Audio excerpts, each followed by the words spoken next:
Hey, power people. Welcome to Renewable Rides, powered by VECKTA. I'm Gareth Evans, the CEO and founder. And I'm Dan Roberts, head of sales. In each episode, we'll uncover the latest trends, learnings, challenges, and triumphs relating to the energy transition, on-site energy, and sustainability through the experiences of our inspiring guests and team here at VECKTA.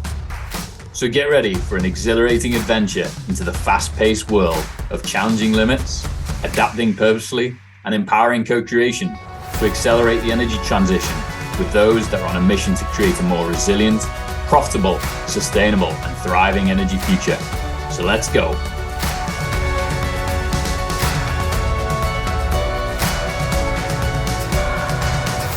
Welcome everyone back to another episode of Renewable Rides. And Dan and I today are joined by Tucker. And Tucker is the CEO of Propane Education and Research Council and is very passionate about a path to net zero. So welcome, Tucker. Gareth, Dan, love to be with y'all today. Looking forward to it. Tucker, we always start off by asking our guests what they are personally passionate about. So do you want to just ease into this one and share what you're passionate about, what you do for fun? Well, I was going to say that's a broad topic because I can be passionate about work or fun. I certainly am passionate about enjoying the outdoors. I think, whether it's biking or kayaking, spending a little bit of time, hiking, any of that, where I like to choose to have my free time spent. So it's love being outside, even 4 seasons, and do it all. That's brilliant. Has that always been a passion? Did that start early on, or is that newfound? Well, I think it probably started, I'm not sure I knew it was a passion because I grew up on a small farm. So I spent a lot of time outside fooling with horses or cattle or vegetables or whatever. But today I just realized, I live in a beautiful part of the world. We have the mountains 2 hours away, the ocean 2 hours away. So we can ski and swim sometimes in the same month. So it's really lovely. I love that. That's brilliant. And on the work front, you're obviously passionate about propane and renewable propane and the path to net zero. Would love for you to educate Dan and I and our listeners around what is renewable propane and how did you get into it? Let's even back up one step. I would say I'm passionate about telling a story that I don't think has been appropriately told or is even being appropriately told, how this domestic fuel called propane, and in many cases, I become a proxy for natural gas as well, but how this domestic fuel that many people would just demonize as a fossil fuel actually has a true path forward in the conversations around net zero. Excuse me, a very counterintuitive argument, but for us, it's the intersection of affordability, availability, and environmental responsibility. So we're going to talk today about a lot of ways we generate power. And for us, it was a very short conversation 2 or 3 years ago as we were mainly thought about a residential backup. But today we're going to have all kinds of conversations around commercial, industrial scale, utility scale solutions. And we've been in the forefront of not only thinking about efficiency and therefore using less fuel to create more power, but also durability and reliability. So it's been a fascinating journey, and one that I'm quick to say, I think modern engineering has finally met modern production management.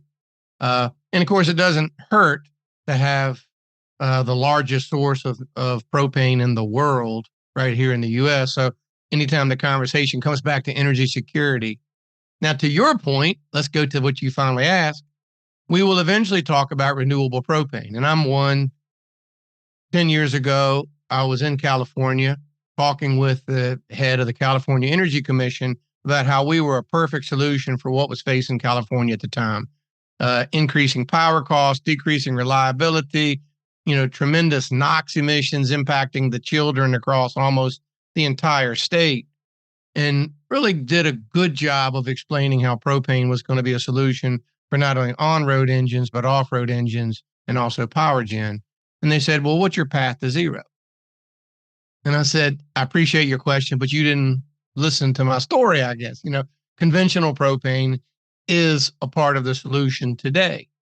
And they said, well, Mr. Perkins, I don't think you understand. If you don't have a path to zero, you won't be a part of the solutions for California going forward. So I always tell the story that I went back to the office, kind of nursed my wounds for about a couple, 3 days, thought about those conversations, and then we kind of went neck deep into the research.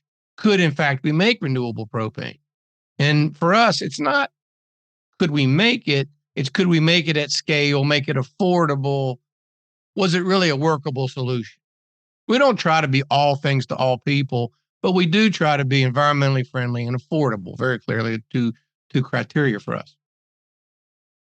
Lo and behold, we realized that everywhere we were making renewable diesel, sustainable jet, we could make renewable propane. In fact, we're making renewable propane. So to that end, today, that looks like 300 or 400 million gallons of renewable propane that we could be making just as a byproduct of renewable diesel and sustainable aviation fuel.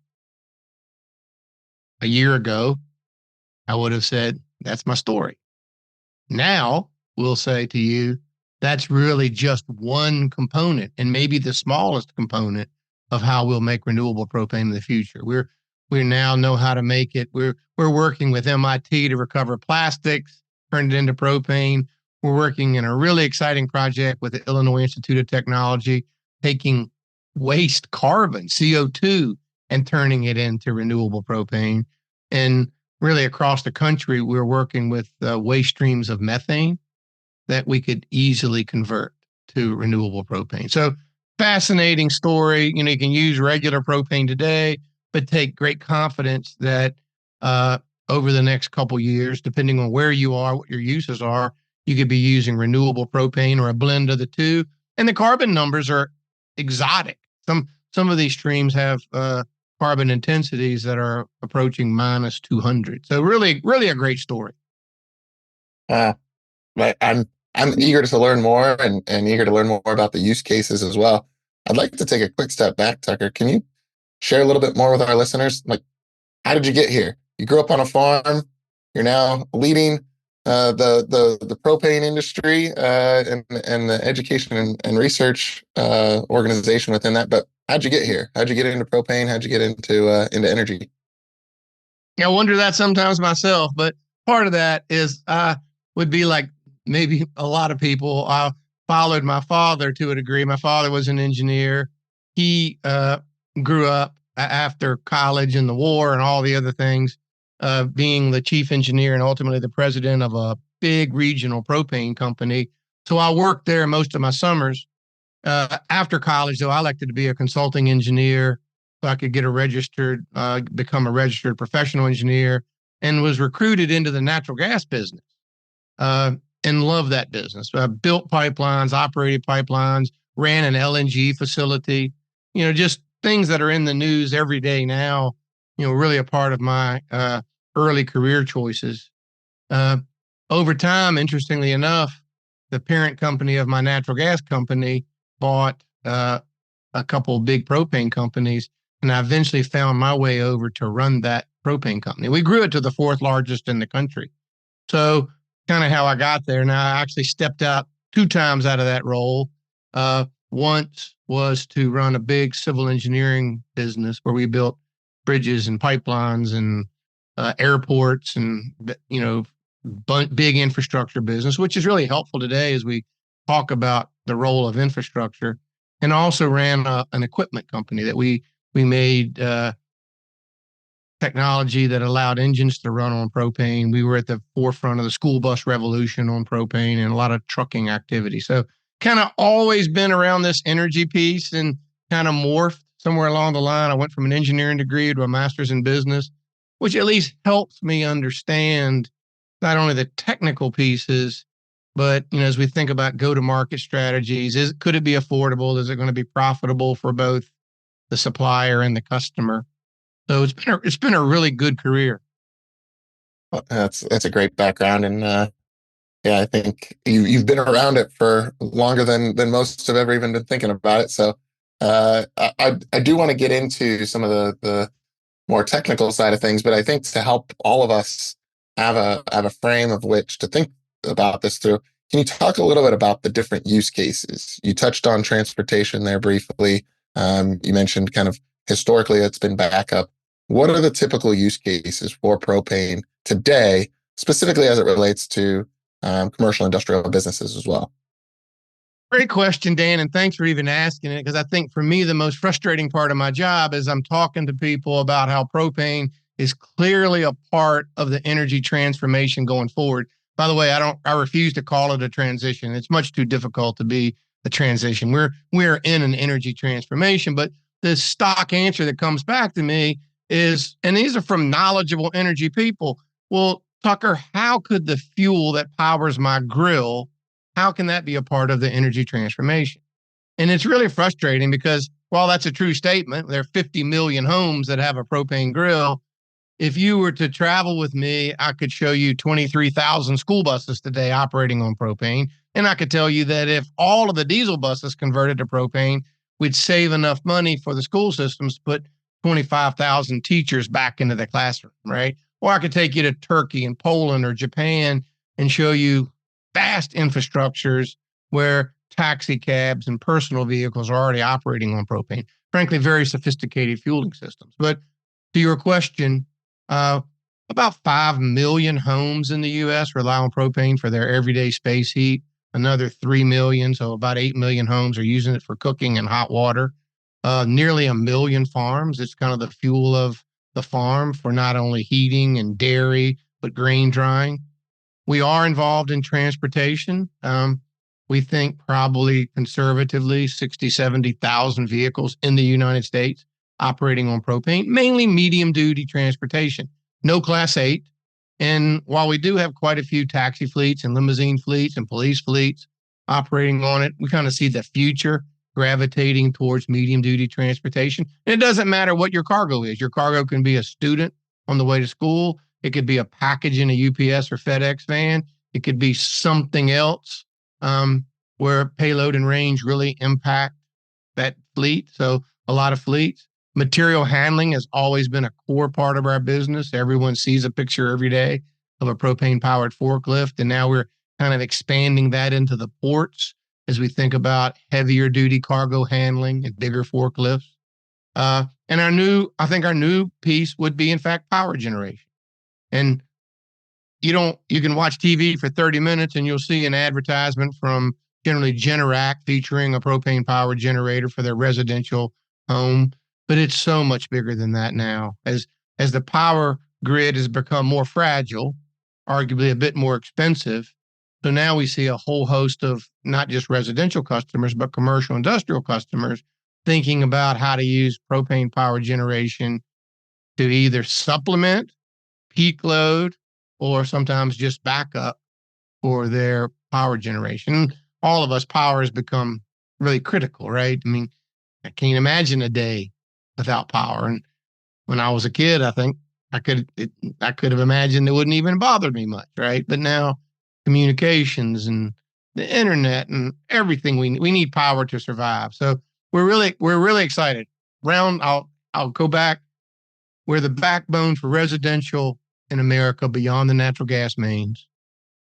Big business in transportation, and one that we see a great opportunity as we think about a cleaner fuel than diesel, an easier to store fuel, and frankly, much, much cheaper on a cost per mile.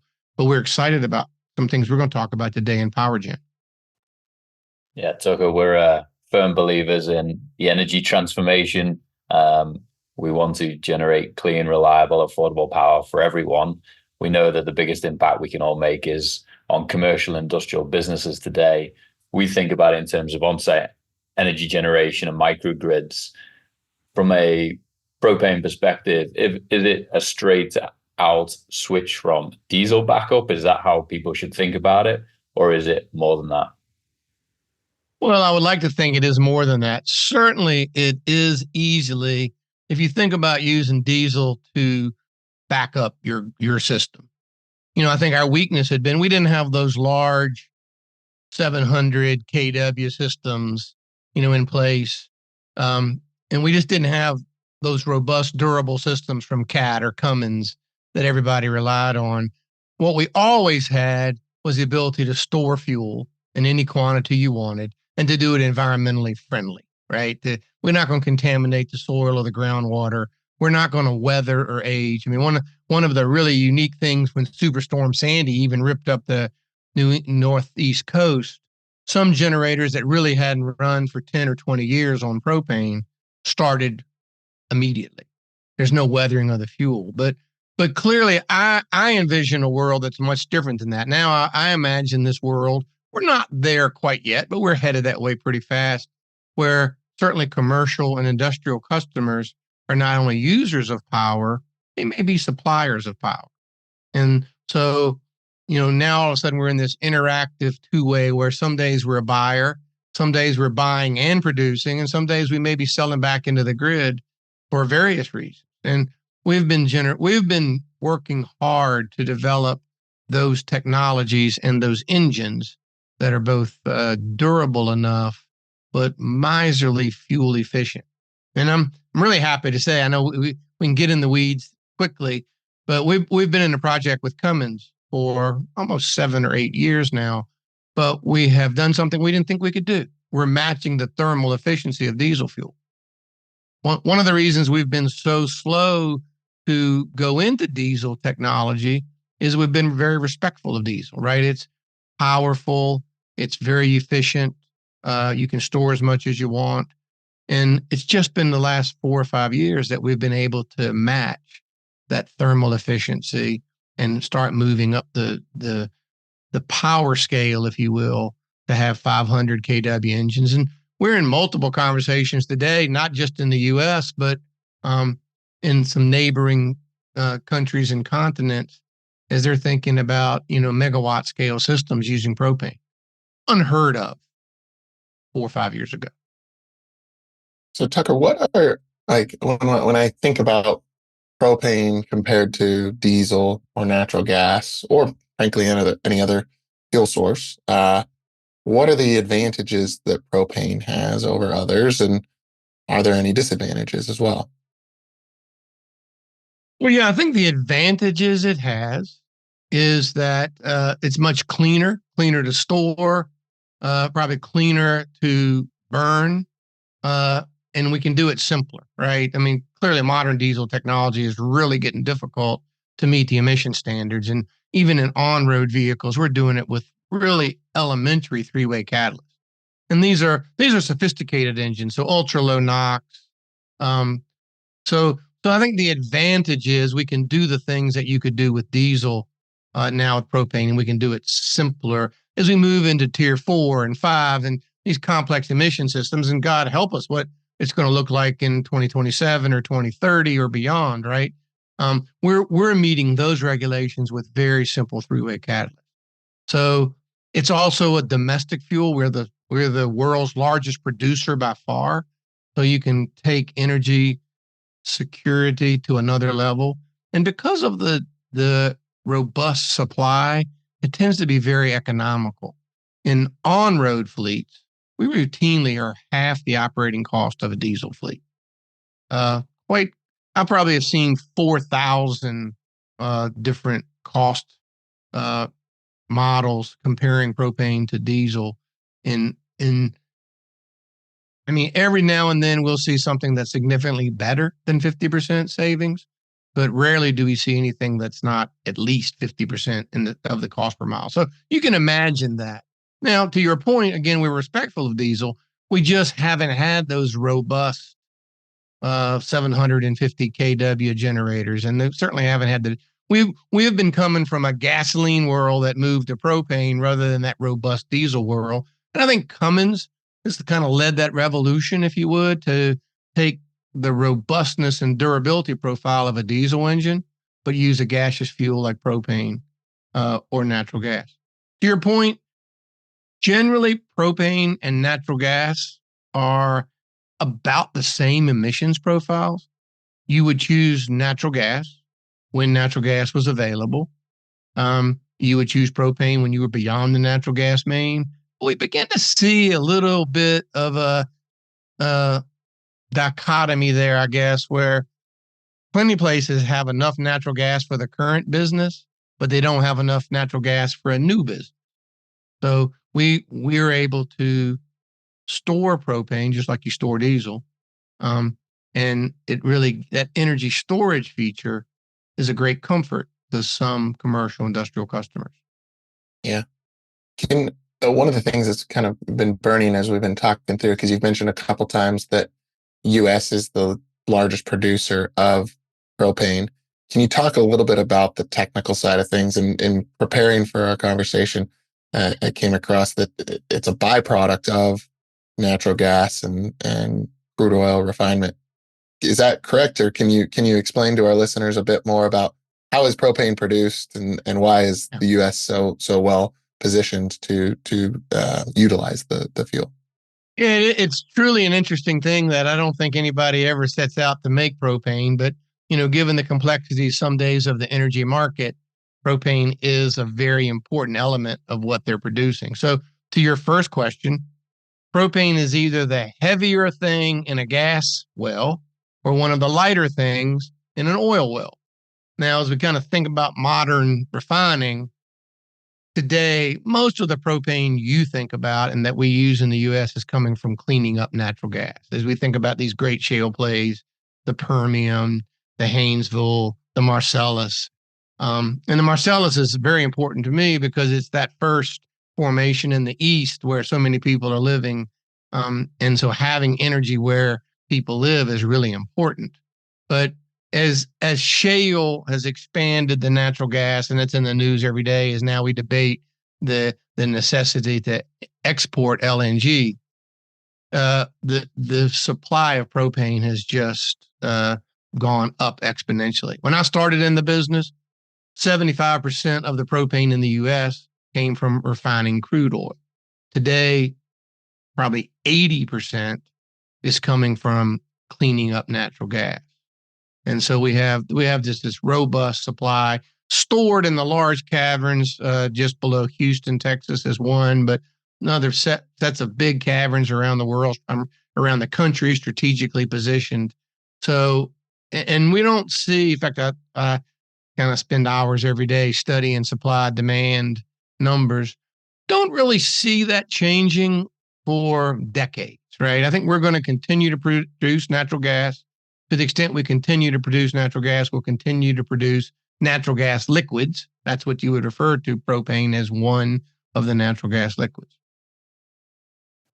From a supply chain and logistics perspective, Tucker, how do businesses access? Is it truck delivery? Is it pipe? Like, how do they? It's really all of the above. I mean, so again, just as a chemical property, the beautiful thing about propane is that it's easily moved into a liquid space.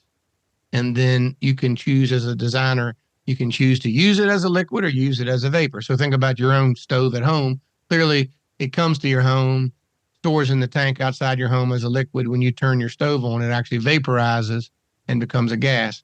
So it's moved through pipes. There is a big infrastructure network of underground pipes. We can move it easily in rail cars, and that's a big way we move it around. And then finally, we move it into tractor trailers and then smaller trucks to come to your and my house. That's great. We, on our side of the fence, we often feel like education and awareness is one of the biggest sort of barriers today to this transformation, is just making people aware of their options and that they have the ability to generate and store their own energy beyond, being reliant on their utility. What's your perspective, especially on the propane side? Are you seeing the same challenges from an education and awareness perspective? Yeah, I think we see that every day. And I think, I feel like there are probably three conversations going on, and we're somewhere in the middle, right? There's a conversation going on that the only way to get to a clean climate is to eliminate natural gas, coal, oil, propane, and move to this world that's just, I would think, kind of almost a fairyland world where all the power comes from solar and wind.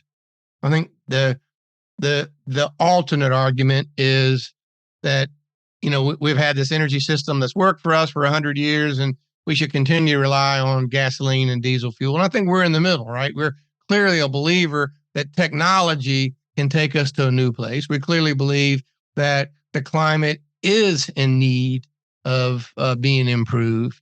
And we find that low carbon fuels like propane, natural gas today, renewable propane, renewable natural gas, sometimes today, but a lot of times tomorrow as well, are parts of the solution. And that's why we've really worked in the middle to find technology that would work. And I mean, I tell the story, I actually chaired, there's a group of us around the world, and we think about, how does the world use propane? Because it's very different, right? Think about sub-Saharan Africa. There, we're trying to save people's lives by using propane. Almost 4 million people die every year of poor air quality, right? And we can change that literally overnight by moving them from cooking on dung and charcoal and wood. Forget the deforestation. Just think about the air quality alone. So very different. But 10 years ago, we talked about shipping. We knew then shipping was very dirty. They use those heavy bunker fuels. How could propane be a part of that solution? And I'm, for one, said, well, I think LNG will be the main, that will be the main beneficiary of this transition. But today, as I talk to you, 200 ships are operating on propane today. And it was hard for me to even imagine that we could bring a robust engine into a ship. You think about how big a ship is, how much power it takes. But today, as I say, 200 ships are powered by propane and more being ordered every day. So we finally have gotten to this part where technology is providing us solutions that I'm not the best mechanical engineer in the world, but at least I've been around some really good ones. Things I wasn't even sure of are now happening every day. So it's exciting for us. Yeah. Well, so I want to come back to, you're sitting in that meeting in California.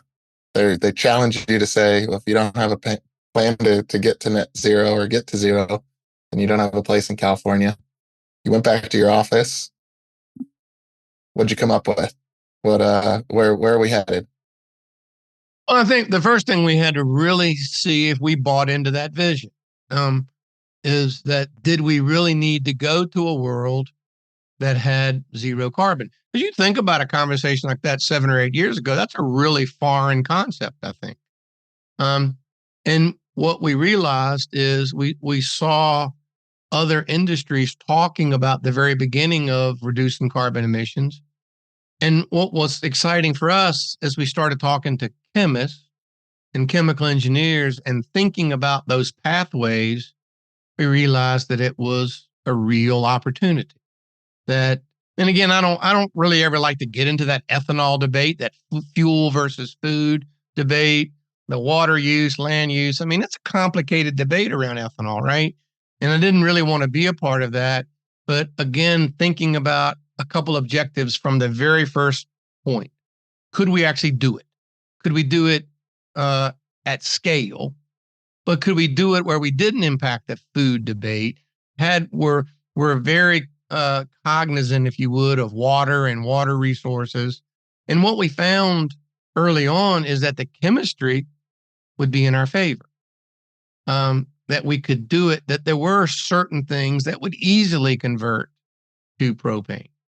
And you see parts of that every day. I mean, landfills that use renewable natural gas, sometimes that same methane can be used to convert to propane.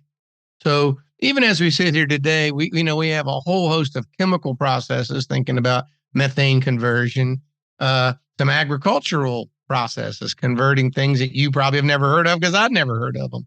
Camelina plant, non-food, drought-tolerant cover crop that farmers grow across the grasslands of this country and all through South America, easily can be harvested, crushed, and turned into propane. Like I said, plastics, CO2. And so now we really stand on this part where it's really exciting as we think about things like even adding carbon capture.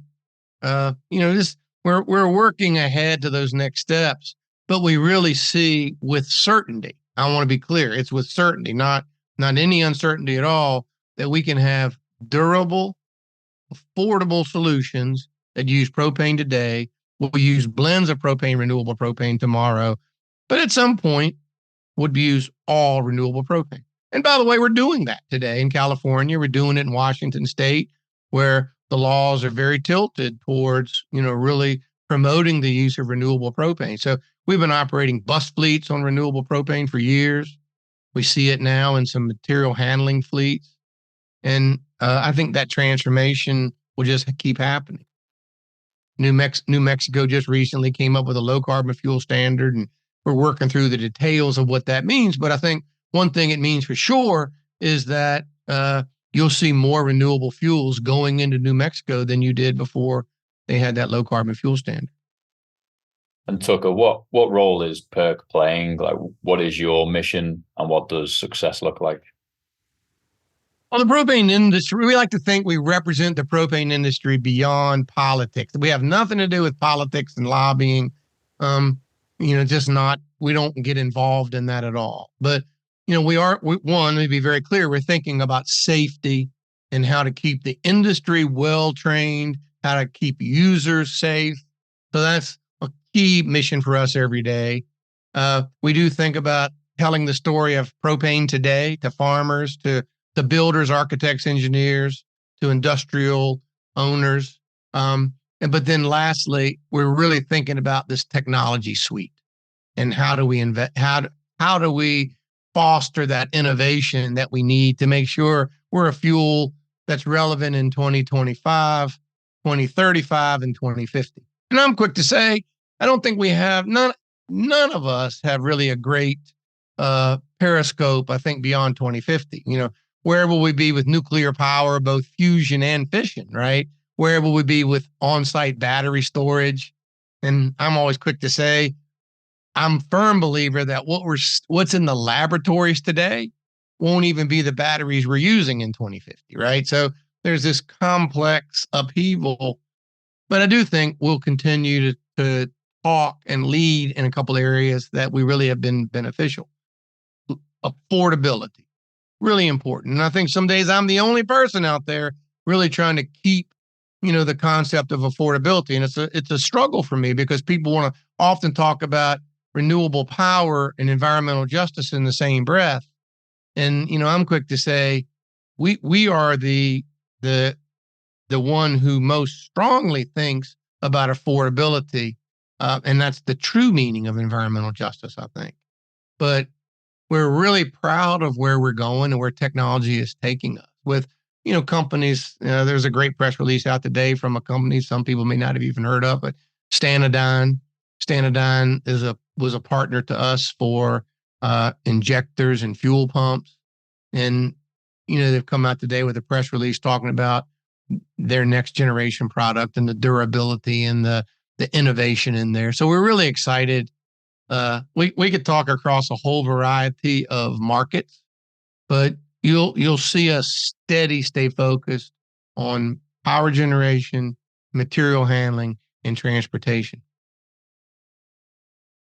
So for our business leaders that are listening, if they are intrigued by this and they say, I want to see if this is applicable in my business, is it safe to say that anywhere in the U.S. there's not a concern about getting supply, or how should business leaders be thinking about supply? Because it's pretty easy to think about, electricity or natural gas and the pipelines, but how do I think of whether or not there's going to be adequate supply for my use case in my business, whether it be power generation or transportation? Yeah, I think we are often, too cavalier about supply and infrastructure because for us, it's just such mundane. I mean, think anywhere in this country, you will find not only one supplier, but multiple suppliers that want your business. And however you evolve to that, we can create the infrastructure very affordable for you. So I think for us, it's really just about how to think of this fuel in a different way. How does it support my business as a backup fuel? How does it support my business perhaps as a primary fuel? And then as this grid evolves into this two-dimensional grid all of a sudden, where we're buying and selling and peaking and all of that complexity, we now have a seat at the table. And so we love talking, for starters, this is a highly complex thing. So we love talking to architects and engineers who are thinking about it, but we also love talking to end users. And we're structured in a way that we have kind of, if you will, market specialists. If you and I were talking about the farm, we have an agricultural specialist, we have an on-road specialist. We also have a power specialist. And I would tell you that we're involved in some niche applications now for things like data centers that really have massive amounts of power. And, they might be a little bit more site specific. Do we have adequate access to large quantities of gas, the ability to store large quantities of gas? But we're in those conversations today. Love it. We are firm believers in distributed energy assets, because I think there's too many single points of failure with the current aging infrastructure, and being able to generate and store that energy and being able to store propane right at site is quite an interesting concept. And particularly with the fact that diesel generators are now hard to permit, a real pain to maintain and operate. And we see a lot of customers wanting to move away from that. So it's a very exciting opportunity. What is the barrier to this being successful, Tucker? What do we all need to work together to overcome? I think I have such a sad answer to that question. The barrier, and I think the single barrier, is awareness. And I don't here we are, a 40 plus, organization that really works hard every day to knock down those barriers. But every day we meet architects and engineers and builders and plant operators who say, I just didn't know. And it changes rapidly, but again, and we're not going to be the solution for all businesses across, everywhere in the United States, but the 99.99% of our issue is around awareness. And I think it's a crazy statement for a fuel that's been around 115 years, has an identity problem, but I think that's just a fact of it.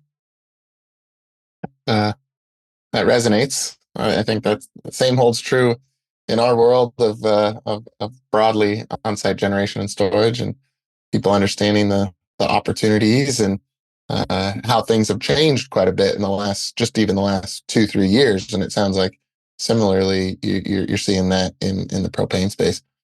What has you, as you look into your propane crystal ball, if you will, over the next 5, 10, 15 years, what has you most excited?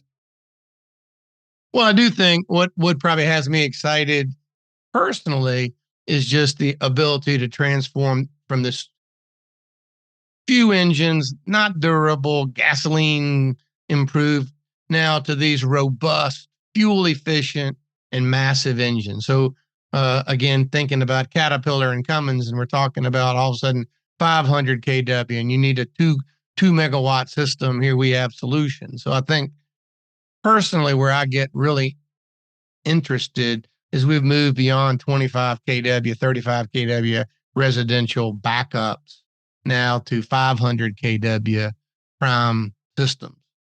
I would say the rest of the industry would probably answer the ability to now go from conventional propane, which is still a really strong environmental story, to blends of conventional propane with renewable propane, with an eye to the future for zero carbon, negative carbon streams of renewable propane. And so I think so I tend to say this, the transformation in the technology and the transformation in the fuel, it's a dual story that both are really exciting for us. And if I bought one of those 500 kW systems that they took, can I run it on conventional propane now, and then it'll run exactly the same way on renewable propane 10 years from now? Or do I have to upgrade or replace the engine? Perfect drop-in fuel.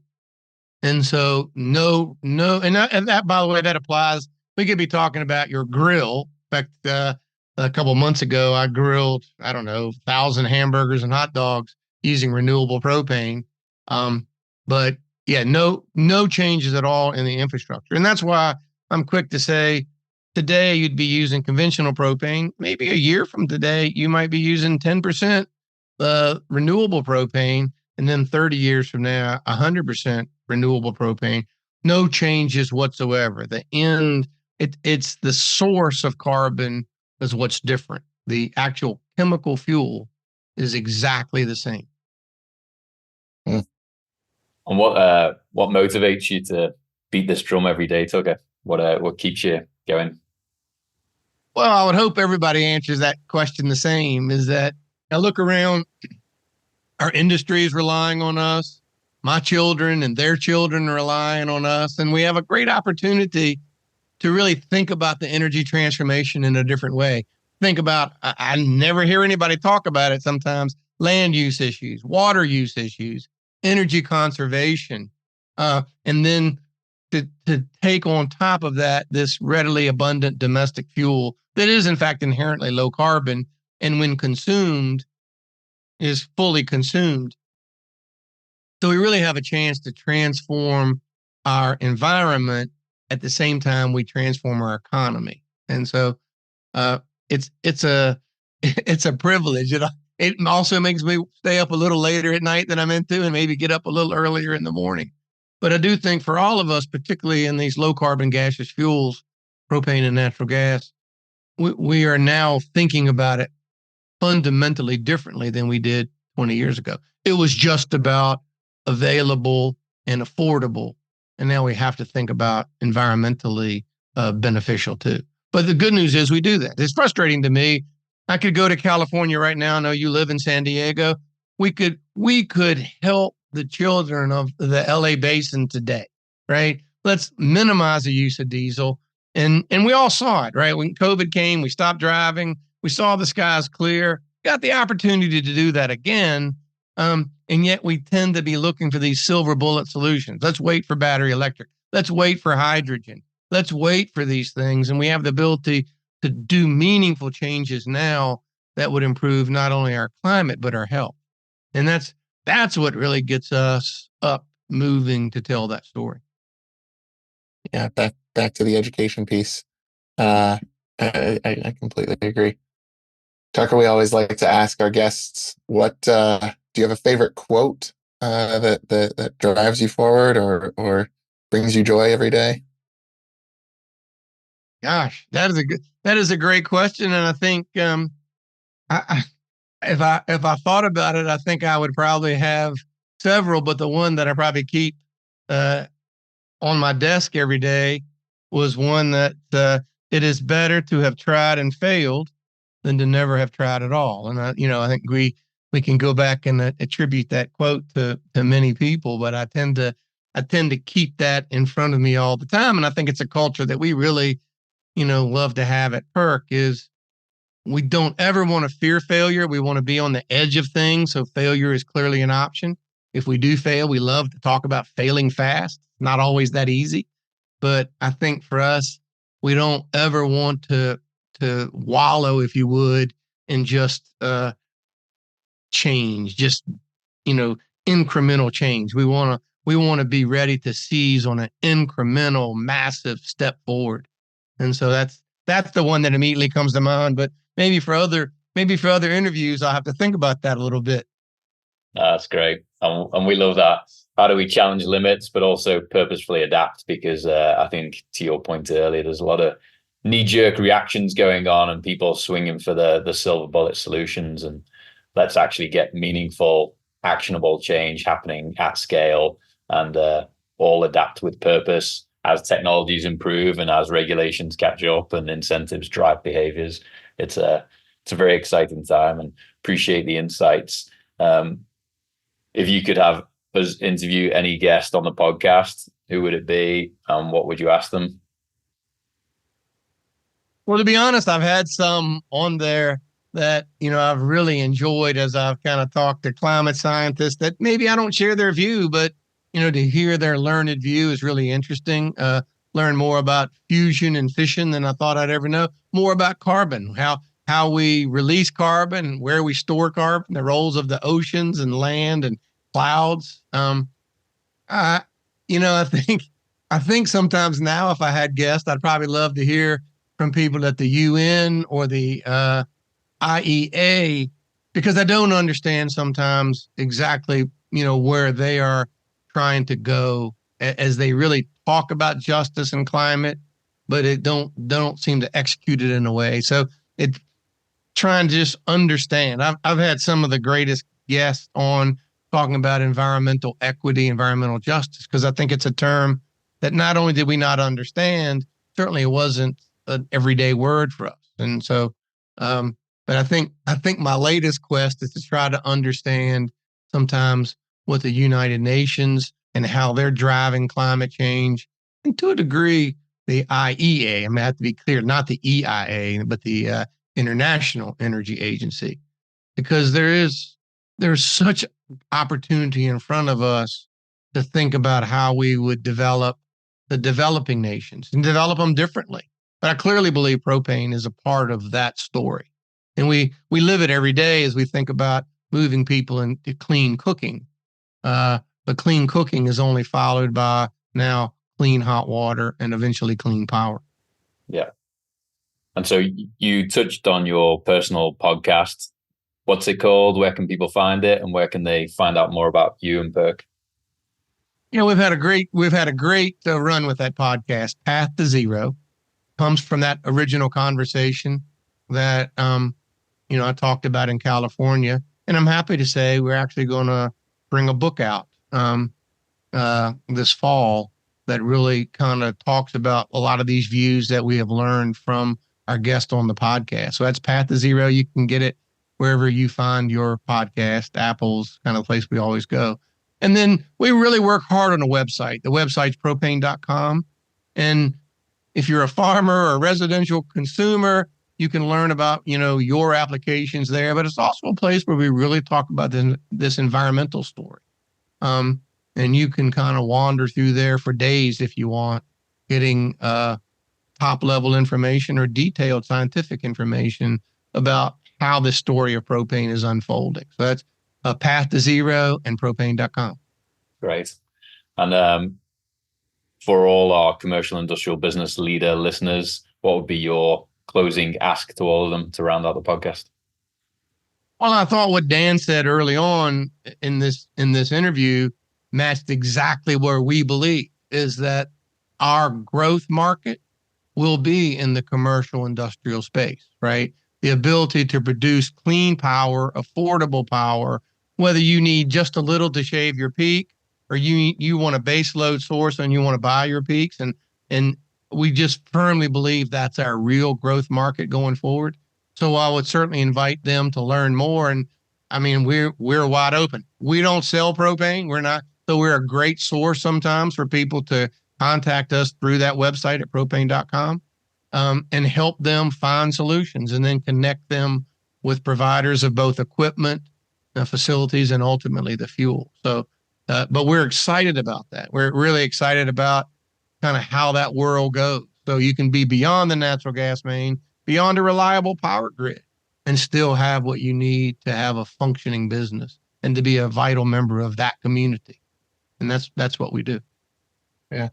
Tucker, really appreciate you taking the time to educate Gareth and educate our listeners. I've really enjoyed this conversation. I agree with the statement of it is an energy transformation, and we need as many avenues as possible to get there. So we really appreciate your time and all the work that you and your team are doing at PERC. And yeah, thank you. I can't thank y'all enough. As I said, we love these conversations. We always learn from them. And I think for me, at least for most of my guests, I try to stay connected. I would hope that'll be the case for us, because I think we share a similar vision that we need to change, but we need to change in a way that makes sense for these commercial industrial customers. And so I look forward to kind of staying connected with you and your listeners. Yeah, it's been great. We're definitely going to make sure we get some of the technical insights and opportunities from you, Tucker, because we want to be able to consider this for our customers as they go on this journey. So appreciate you. Thank you. Thank you. Well, Dan, what do you make of that conversation?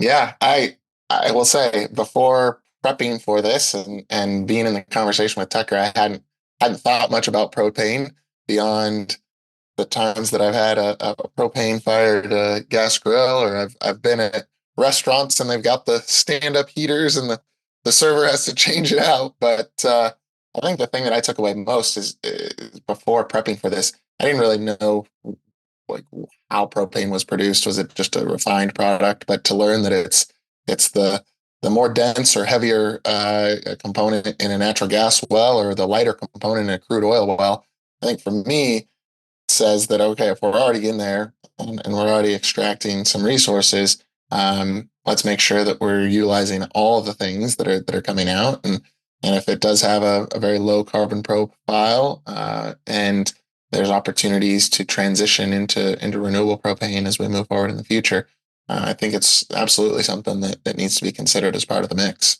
How about yourself? Yeah, I think the big one for me was hearing how much the tech had advanced. And, we've gone from super small systems that wouldn't even move the needle for commercial industrial businesses that we support to now getting into the 500 kilowatt range.